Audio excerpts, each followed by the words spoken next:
এটি হচ্ছে হুমায়ুন সাহেবের বাড়ি। অনেক পুরনো দিনের জমিদার হুমায়ুন সাহেব, তার বাড়ি এটি। আজ তিনি নেই, কিন্তু তার সে আলিশান বাড়ি সেটা রয়ে গিয়েছে। আসলে এটাই বাস্তব। আর সবাই চলে যেতে হবে, রেখে যেতে হবে নিজের শান শওকত, আলিশান বাড়ি সব কিছুই ফেলে চলে যেতে হবে। এটি এখন দর্শনার্থীদের জন্য প্রস্তুত করা হচ্ছে। এটি এখনও দর্শকদের জন্য উন্মুক্ত করে দেওয়া হয়নি, কাজ চলছে। এটা হচ্ছে পিছনের সাইড।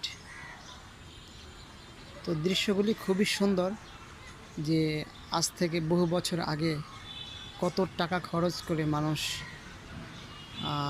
নিজেদের বাড়ি এভাবেও তৈরি করতে পারে, সেটাই প্রমাণ।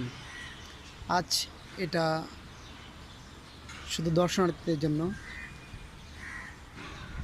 উনি আজকে নেই, ওনাদের উত্তরসূরিও কেউ নেই।